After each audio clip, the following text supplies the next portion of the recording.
Hello बच्चों, कैसे हैं आप लोग? बेटा मैं उम्मीद करता हूं कि आप लोग बहुत बढ़िया होगे। अपनी पढ़ाई लिखाई आप लोग बहुत ही मस्त और झकास तरीके से कर रहे होगे। तो जैसा कि पता कि हम लोग का चैप्टर अर्थमेटिक प्रोग्रेशन चैप्टर यहाँ पर चल रहा था। इसमें हम लोग हर वीडियो के तहत मतलब पर वीडियो में हम लोग क्या कर रहे थे, डिफरेंट टाइप ऑफ क्वेश्चन यहाँ पर पढ़ रहे थे। तो हम लोग इस वीडियो में 3 क्वेश्चन सॉल्व करेंगे, जो मतलब इन 3 क्वेश्चन के बारे में समझेंगे। ये क्वेश्चन एग्जाम के पॉइंट ऑफ व्यू से काफी ज्यादा इंपॉर्टेंट क्वेश्चन यहाँ पर है। तो मैं पहला क्वेश्चन आपको पढ़कर उसको मतलब पढ़कर उस क्वेश्चन के मतलब को बताने का प्रयास करता हूँ। तो कह रहा है the 17 term of an AP, AP का सद्रोह पद एक्सीड्स इट्स 10 टर्म, मतलब अपने 10वें टर्म से कितना ज्यादा है, टर्म बाई 7, मतलब 7 ज्यादा है। तो फाइंड द कॉमन डिफरेंस, तो कॉमन डिफरेंस बताओ। तो देखो अब इसका कॉन्सेप्ट यहाँ देखो, कह रहा है क्वेश्चन कह रहा है कि एपी का 17वां पद अपने 10वें टर्म से 7 ज्यादा है, तो ये इनसे 7 ज्यादा है, मतलब ये कितना ज्यादा है, ये इस समय 7 ज्यादा है। तो अगर हम क्या करें, इसमें एपी के 10वें टर्म में अगर हम 7 ऐड करें तो दोनों आपस में इक्वल हो जाएंगे। तो इस वाले कॉन्सेप्ट को हम यहाँ पर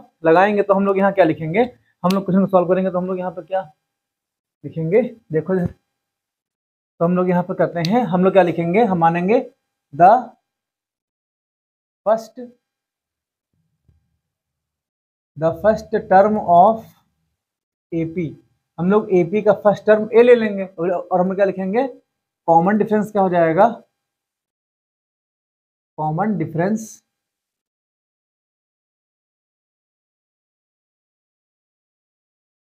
कॉमन डिफरेंस कॉमन डिफरेंस क्या आ जाएगा, सॉल्व लिखते हैं। आपका मान लो यहाँ पर डी आ जाएगा, एपी का फर्स्ट टर्म ए हो जाएगा और कॉमन डिफरेंस हम लोग यहाँ पर डी ले लेंगे। तो लिखेंगे, तो हम लोग क्या लिखेंगे, ए एन लिख सकते हो, एनथ टर्म ऑफ एपी क्या हो जाएगा, हम लोग इसको क्या है, क्या लिखेंगे, nth term of AP. AP का एनथ टर्म तो क्या हो जाएगा, तो लिखेंगे ए एन आपका हो जाएगा ए प्लस का एन माइनस का 1, ये आपका यहाँ पर डी आ जाएगा। अब बच्चों यहाँ देखो, ठीक, अब बेटा तुम यहाँ देखना कि हमको ए 17 दे रखा है। तो ए 17 कितना आपका हो जाएगा, तो एन बराबर कितना हो जाएगा, 17वें टर्म की बात करी गई है। तो ए 17 इक्वल क्या हो जाएगा, अब ए आपका ऐसे रहेगा, प्लस का एन की जगह 17 माइनस का 1 और डी आपका ऐसे लिखा रहेगा। तो ये कितना आ जाएगा, ए प्लस का 16 डी आ जाएगा। ए 17, इसको इक्वेशन हम लोग एक मान लेंगे। फिर देखो हमसे 8 10वें टर्म की बात करी गई है, तो एन बराबर 10 पुट करेंगे तो 8n आपका आ जाएगा। ये कितना आ जाएगा, ए प्लस का एन की जगह 10 माइनस का 1, ये आपका डी आ जाएगा। तो ए प्लस का 10 माइनस 1 का 9, ये आपका डी, आपका ये 8n आ जाएगा। अब देखो हमको यहाँ पर ए 17 और ए 10 की वैल्यू यहाँ पर हमको मिल चुकी हैं। अब बेटा यहाँ देखना, ठीक है, हमसे कह रहा है, अब इसको यहाँ पर हम लोग इस साइड क्वेश्चन को इसके आगे सॉल्व करते हैं। तो कह रहा है कि एपी का 17वां पद एपी के 10वें टर्म से 7 ज्यादा है। तो अगर हमको एपी के 10वें A10 को A17 के इक्वल लाना है, तो हम A10 में अगर हम 7 ऐड कर दें तो आपस दोनों इक्वल हो जाएंगे। ठीक है, अब देखो यहाँ पर अगर हम A17 की वैल्यू पुट करते हैं तो A प्लस का 16D आ जाएगा, इक्वल A10 की वैल्यू क्या आ जाएगी, A प्लस का 9D आ जाएगा और 7 आपका ऐसे लिखा रहेगा। अभी A से आपका ये कैंसिल हो जाएगा। अभी 9D आपका जाएगा दूसरी ओर, तो 16D माइनस का 9D इक्वल आपका 7D आ जाएगा। तो ये कितना बचेगा, ये हम लोग का 16 में से हो जाएगा, हम लोग का 7 बचेगा। तो 7D इक्वल आपका 7 आ जाएगा, या D की वैल्यू आपकी यहाँ पर ये 1 आ जाएगी। अब देखो हमको D यहाँ मिल गया है, हमको D यहाँ पर मिल गया है। हमसे क्या पूछा गया था, हमसे कॉमन डिफरेंस इसने यहाँ पर पूछा था। तो दोस्तों मैं उम्मीद करता हूँ कि पहला क्वेश्चन आपको समझ में आया होगा। अपने हम सेकंड क्वेश्चन की यहाँ बात करते हैं कि सेकंड क्वेश्चन क्या कह रहा है। तो सेकंड क्वेश्चन की हम लोग यहाँ पर चर्चा करते हैं, इसको हम लोग यहाँ पर रफ करते हैं।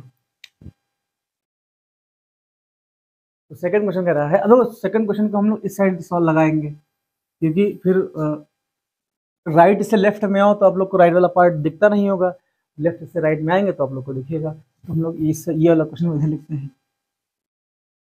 आंसर नंबर 2 की बात करते हैं। तो क्वेश्चन में कह रहा है कि which term of the AP, मतलब कोई आपको एपी दे रखी है, तो हम लोग क्या लिखेंगे, गिवन एपी लिख लेंगे। गिवन एपी क्या हो जाएगा आपका, हो जाएगा ये 3, 5, 3, 15, 27 एंड 39। ये हमको एपी दे रखी है।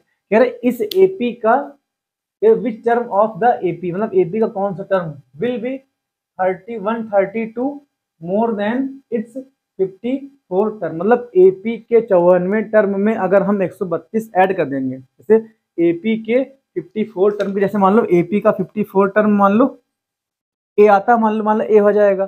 तो अगर आप ए में 132 ऐड कर दो तो बताओ ये एपी का कौन सा टर्म होगा। भाई ये एपी का कौन सा टर्म हो जाएगा, तो जाहिर सी बात है ये एपी का 54वें टर्म से तो ज्यादा ही होगा, तो इसका आंसर 54 से, तो इसका आंसर ज्यादा ही आएगा। कैसे आएगा, यहाँ देखो इधर, इस कॉन्सेप्ट को आप लोग समझ गए होंगे। अब यहाँ देखो इधर, हम एपी का फर्स्ट टर्म निकालेंगे, तो ए क्या आ जाएगा, ये आपका 3 आ जाएगा। अच्छा डी मतलब कॉमन डिफरेंस कितना आपका जाएगा, कॉमन डिफरेंस आपका आ जाएगा 15 माइनस का 3 कितना आ जाएगा, ये आपका यहाँ पर 12 आ जाएगा। तो डी की वैल्यू आपको यहाँ पर 12 मिल जाएगी। अब देखो ठीक, डी मिल जाएगा। हमको ए 54 निकालना पहले है, तो पहले हम इसमें क्या निकाल लेंगे, ए 54 के लिए हम एन टर्म का फॉर्म लगाएंगे। तो एन आपका आ जाएगा ए प्लस का एन माइनस का 1, ये आपका डी आ जाएगा। अच्छा एन की जगह कितना हमको निकालना है, 54 निकालना, तो एन बराबर कितना हम लोग का यहाँ पे आ जाएगा, एन इक्वल हम लोग का आ जाएगा यहाँ पर 54 आ जाएगा। तो ए 54 की वैल्यू क्या आ जाएगी, ए की वैल्यू 3 हमको दे रखी है, प्लस एन की वैल्यू 54 माइनस का 1, और डी हमको यहाँ पर 12 दे रखा है। तो ए 54 की वैल्यू कितनी आ जाएगी, 3 आप कैसे लिखा रहेगा। अब देखो 54 माइनस का 1 करेंगे तो 53 आ जाएगा, 53 इंटू 12 आपका आ जाएगा। तो 12 3 जा 36, 36 का 6 कैरी हम लोग का 3 आ जाएगा, 12 5 जा 60, तो 63 आ जाएगा, 63 प्लस का 3, तो ए 54 या ए 54 की वैल्यू क्या आ जाएगी, 639। ये क्या आ जाएगी, ये आपकी ए 54 की वैल्यू आ जाएगी। तो हमको अब ये मिल गया है कि एपी का 54वां पद कितना आ जाएगा, 639 आ जाएगा। अब कह रहे इसमें अगर आप 132 ऐड कर दो तो हम लोग क्या लिखेंगे, हम लोग इसके आगे हम लोग इस साइड से लगाते इधर लिखेंगे ए 54 प्लस का 132। तो ये कितना आ जाएगा, अगर यहाँ देखोगे तो ए 54 की वैल्यू आ जाएगी 639 प्लस का 132 आ जाएगा। इसको ऐड कर लोगे तो 9 2 11, ठीक, 3 3 6 1 7 और 1 6 1, हाँ कितना जाएगा, 9 2 11, 11 का एक हासिल आपका एक यहाँ पे आ जाएगा। तो 6 6 3 3 6 6 1 7 और 6 1 7, तो ये आ जाएगा। हमसे देखो हमने 54वें टर्म में जब हमने 132 132 ऐड किया है, तुम्हारा ये मिल रहा है। तो बताना है कि ये बताओ एपी का कौन सा टर्म होगा, हमें ये बताना है। तो एन की वैल्यू हमको यहाँ पर दे रखी है, यहाँ पर है। इस समय ये आपका एन हो जाएगा, हम मानेंगे ये एनवां टर्म होगा, तुमको एनवें टर्म की वैल्यू यहाँ पर निकालनी है। तो ठीक है, तो एन बराबर आपका हो जाएगा ए प्लस का एन माइनस का 1, ये आपका डी आ जाएगा। अब बेटा अब यहाँ देखो, ठीक, हमको ए एन की वैल्यू दे रखी है, ठीक, 771 हमको दे रखी है। अच्छा ए की वैल्यू क्या हो जाएगी, ए की वैल्यू 3 आ जाएगी, प्लस का एन माइनस 1, तो एन की वैल्यू हमें एन ही के एन ही तुमको यहाँ निकालना है, एन माइनस का 1, और डी कितना आ जाएगा, डी आपको यहाँ पर 12 आ जाएगा। अब देखो 3 आपको जब जाएगा बाई ओर जाएगा, तो एन माइनस का 1, तो 771 माइनस का 3, तो ये 12 इनके अपान में जाएगा, तो अपान का ये 12 यहाँ जाएगा। तो कितना आ जाएगा 768 अपान का 12 भी आ जाएगा, और ये माइनस का 1 आपका ऐसे यहाँ लिखा रहेगा, माइनस का 1 आ जाएगा। अब देखो इसको 12 की टेबल से डिवाइड हो रहा है, 12 बन जाए 12, 12 6 जा 72, 12 6 72 हो जाएगा, कैरी आपका 4 आ जाएगा, 12 यही 48 आपका आ जाएगा। तो एन की वैल्यू कितनी आ जाएगी, तो एन की वैल्यू जाएगी 63 प्लस का 1, भाई माइनस का 1 जब दाई हो जाएगा तो प्लस हो जाएगा। तो एन की वैल्यू कितनी आ जाएगी 64, एन की वैल्यू कितनी आ जाएगी 64, ये आपकी एन की वैल्यू यहाँ पे जाएगी। तो हम लोग क्या बोलेंगे, सर एपी का 64वां पद कितना आपका जाएगा, 771 आ जाएगा। हमसे यही क्वेश्चन में पूछा था कि 54वें पद में जब हम 132 ऐड करें तो वो एपी का कौन सा पद हो जाएगा, तो हम लोग क्या बोलेंगे, वो एपी का 64वां पद यहाँ पर हो जाएगा। तो आपको सेकंड क्वेश्चन दोस्तों समझ में आया होगा। अपने हम थर्ड क्वेश्चन की यहाँ बात करते हैं। थर्ड क्वेश्चन क्या कह रहा है, आप लोग ऐसे ही पढ़ते रहिए और मस्त रहिए, बाकी ठीक है, लाइफ में डाउनफॉल तो चलता ही रहता है। अब क्वेश्चन नंबर हम थर्ड की बात करते हैं यहाँ पर। तो थर्ड क्वेश्चन यहाँ पर समझो, क्वेश्चन नंबर थर्ड क्या कह रहा है, तो आंसर नंबर यहाँ पर हम लोग थर्ड डाल देते हैं। तो कह रहा है, अब देखो थर्ड क्वेश्चन क्या कह रहा है, देखो अब देखो यहाँ पे आपको 3 वीडियो पहले मिलते थे, तो एक एक क्वेश्चन के 3 वीडियो मिलते थे, तो अब एक दिन में 3 क्वेश्चन पढ़ते थे। अब क्या है, 3 वीडियो दिन में मिलते हैं, लेकिन एक वीडियो में 3 क्वेश्चन होते हैं, तो आपको 9 क्वेश्चन मिलते हैं। इससे क्या हो जाएगा, हम लोग के टॉपिक्स जल्दी कवर हो जाएंगे। आप लोग प्रॉपर पर डे वीडियो देखिए, आपको इससे फायदा एग्जाम में जरूर जरूर जरूर मिलेगा। तो लोग बढ़ते हैं अपने क्वेश्चन नंबर थर्ड की बात करते हैं। थर्ड कह रहा है, 2 APs have the same common difference. Kausar ये क्या लिखा है, तो हम बोलेंगे 2 AP हैं, मतलब 2 समांतर श्रेणी आपको यहाँ दे रखी हैं, और कह रहा है दोनों को कॉमन डिफरेंस सेम है और AP लेकिन अलग अलग है। तो सर कैसा पॉसिबल है, हम बोलेंगे हाँ पॉसिबल है। कैसे पॉसिबल है भाई, एक मान लो AP ऐसे शुरू हो जाए, 2 4 6 8 10, एक AP ऐसे सकती है, एक AP आप कैसे शुरू हो जाए, 1 3 5 7 9। तो सर ठीक है, अब देखो यहाँ देखो, ये एक ऐसी एपी है जिसका फर्स्ट टर्म अलग अलग है, लेकिन कॉमन डिफरेंस हम निकालोगे तो डी इसका भी 2 आ जाएगा, तो इनका भी आपका डी 2 ही आ जाएगा। तो ये 2 एग्जाम्पल इस क्वेश्चन के एग्जाम्पल ये हैं कि मान लेते कोई ऐसी एपी कोई रही होगी जिसका फर्स्ट टर्म अलग होगा लेकिन कॉमन डिफरेंस सेम रहा होगा। तो ये इतना आपको पार्ट फर्स्ट लाइन का मतलब आपको समझिए यहाँ पर आ गया होगा। अब सेकंड लाइन क्या कह रही है, the difference between their 100 term. कहना क्या कह रहे हैं कि एपी के 100वें टर्म का, जो एपी का 100 टर्म, दोनों एपी का 100 टर्म होगा, ठीक, उनका डिफरेंस कितना हमको दे रखा है, 100 दे रखा है, ठीक है। तो हमको एपी के 100वें टर्म का डिफरेंस हमको 100 दे रखा है, कह रहा है what is the difference between their 1000 term. अब कह रहा है एपी के, अब दोनों एपी के 1000वें टर्म का डिफरेंस क्या आएगा, आपको ये यहाँ बताना है। तो ठीक है, हमको इतना बताना है। तो ये अलग, देखो ये अगर आपको समझ में आ गया तो क्वेश्चन आपको समझ में आ जाएगा। चलो ठीक है, बात करते हैं क्वेश्चन की। तो क्वेश्चन कह रहा है, तो हम लोग क्या मानेंगे, लिखेंगे लिखेंगे first term of first AP, हम लोग क्या लिखेंगे, first term of first AP. भाई 2 आपकी एपी है, तो पहली एपी का पहला टर्म क्या हो जाएगा, इसको अगर हम A1 मान लें, ठीक है, लिखेंगे सेकेंड, लिखेंगे फर्स्ट, यहाँ भी लिखेंगे first first term of second AP, मतलब दूसरी एपी का फर्स्ट टर्म क्या हो जाएगा, इसको अगर हम A2 मान लें, इसको A1 माने, इसको हम लोग A2 माने हैं, और क्या लिखेंगे, कॉमन डिफरेंस,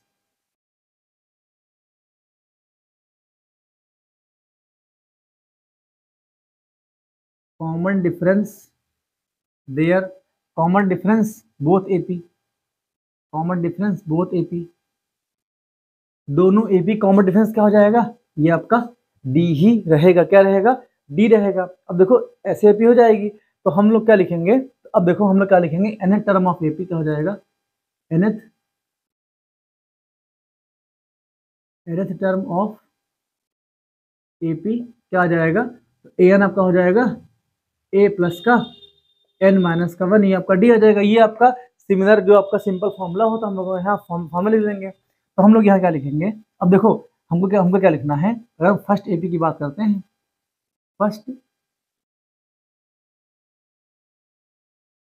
एपी की अगर हम लोग बात करते हैं, तो यहाँ पे क्या आ जाएगा, हम लोग क्या लिखेंगे, A100, मतलब एपी का 100वां पद क्या हो जाएगा, तो a प्लस का, अब देखो n की जगह 100 आ जाएगा, 100 माइनस का 1 करोगे तो आ जाएगा 99, और d आपका कॉमन डिफरेंस d रहेगा, ठीक। अब क्या, अब हम यहाँ क्या आ जाएगा, फिर लिखेंगे एपी का 1000वां पद क्या आ जाएगा, उसी एपी का, उसी मतलब पहली एपी का 1000 टर्म क्या आ जाएगा, यहाँ देखो तो क्या आ जाएगा a प्लस का, अब देखो n माइनस का 1, तो 99 माइनस का वो 1000 माइनस का 1 करोगे तो 999, और आपका d यहाँ पे आ जाएगा। तो ये फर्स्ट एपी के अकॉर्डिंग हमने पहली एपी का फर्स्ट टर्म निकाल लिया है और पहली एपी का 1000 टर्म निकाल लिया है, मतलब फर्स्ट पहली एपी का 100 टर्म हम लोगों ने निकाला है, पहली एपी का हम लोगों ने प्रथम एपी का 100 टर्म निकाल लिया है, और उसी फर्स्ट एपी का हमने 1000 टर्म यहाँ निकाल लिया है। अब सेकेंड एपी की बात करते हैं, तो अब सेकेंड एपी क्या हो जाएगी, सेकेंड एपी के बारे में जब बात करोगे तो सेकेंड एपी क्या हो जाएगा, हम ए डैश मान लेते हैं, तो इसका सब टर्म क्या हो जाएगा, तो ए डैश हट में जाएगा, ये आपका आ जाएगा A2 आ जाएगा, भाई क्या आ जाएगा, ये आपका A2 आ जाएगा। A2 प्लस का अब 100 माइनस का ए करोगे तो 99 आपका आ जाएगा, तो 99 और दोनों एपी कॉमन डिफरेंस सेम है तो डी दोनों में रहेगा, तो ये दूसरी एपी का 100 टर्म आ जाएगा। अब सेकेंड एपी का हम लोग 1000 टर्म निकालेंगे तो ए डैश, अब ए डैश की माने भाई दोनों एपी अलग अलग है तो एन टर्म अलग अलग मान सकते हैं, क्या हो जाएगा, तो आपका आ जाएगा ये आपका A2 आ जाएगा, ये कितना आ जाएगा 99 999 ये आपका डी आ जाएगा। ठीक है, तो ये फर्स्ट और सेकंड एपी के हमने 100 टर्म और 1000 टर्म, 100 टर्म और 1000 दोनों एपी के हमने यहाँ पर निकाल लिए हैं। उनको क्वेश्चन का गिवन रखा है, कह रहा है कि दोनों एपी के 100 टर्म का डिफरेंस हमको दे रखा है, तो हम लोग क्या लिखेंगे कि A100 माइनस का ए डैश 100 इक्वल कितना हमको दे रखा है, ये हमको 100 यहाँ दे रखा, कह रहा है दोनों एपी के 100 टर्म का डिफरेंस हमको यहाँ पर 100 दे रखा है। अच्छा, एपी फर्स्ट एपी का 100 टर्म क्या हो जाएगा, ए प्लस का 99 डी आ जाएगा। यहाँ देखो अब इसका सेकंड में क्या आ जाएगा A2, ये A1 आपका रहेगा तो कितना जाएगा A2 आ जाएगा माइनस का 99 डी आ जाएगा, ये 100 आपका ऐसे लिखा रहेगा, तो ये माइनस प्लस कट जाएगा, तो A1 माइनस का A2 कितना आ जाएगा, ये आपका 100 यहाँ पे आ जाएगा। तो ये हमको पहली और दूसरी एपी के 100 टर्म के डिफरेंस यहाँ पे मिल जाएगा। अब हमसे कह रहा है कि यार ये बताओ कि 1000 टर्म का डिफरेंस कितना आ जाएगा। ठीक है, तो हमको क्या निकालना है डिफरेंस, अब पहली एपी का 1000वां पद फिर दूसरी एपी के 1000वें पद का डिफरेंस हमको यहाँ निकालना है, कितना आएगा डिफरेंस, हमको डिफरेंस यहाँ फाइंड करना है। तो डिफरेंस कैसे निकालोगे, अब यहाँ देखो पहली एपी का 1000 कितना है, ए प्लस का 999 आ गया है, और दूसरे कितना आया है A2, अब जैसे आप ब्रैकेट लगा माइनस तो यहाँ पे आपका चिन्ह माइनस आपका हो जाएगा, A2 999 ये आपका डी आ जाएगा, ये आपका कैंसिल हो जाएगा। तो अब देखो ये A1 था तो A1 माइनस का A2 कितना आ जाएगा, भाई फर्स्ट इक्वेशन से हमको 100 यहाँ पर मिल जाएगा। तो अब इससे क्या निकलता है कि अगर अब इसको आंसर तो पता हो गया कि अगर एपी के 100 टर्म का डिफरेंस 100 है तो उसी एपी के 1000 टर्म का डिफरेंस भी आपका 100 ही होगा। तो यहाँ से क्या निकलता है, अगर ऐसी अगर ये थ्योरम कह सकते हो, ये ऐसे कहते हो तो कीवर्ड बोल सकते हो कि अगर कोई आपके दो एपी दे रखी हैं, अगर दोनों एपी का कॉमन डिफरेंस सेम है, दोनों एपी का कॉमन डिफरेंस सेम है भाई, तो क्या हो जाएगा इसके 100 टर्म का भी डिफरेंस जो आएगा वही उसके 1000 टर्म का डिफरेंस, मतलब उसका डिफरेंस हर जगह भी सेम रहेगा। ये आपका क्या हो जाएगा, ये आपका क्वेश्चन आपको समझ में आ गया होगा। तो मैं उम्मीद करता हूँ कि ये तीनों क्वेश्चन आपको समझ में दोस्तों आ गए होंगे। तो अपने नेक्स्ट वीडियो में नेक्स्ट टाइप के क्वेश्चन की बात करेंगे, तब तक के लिए टेक केयर दोस्तों, जय हिंद।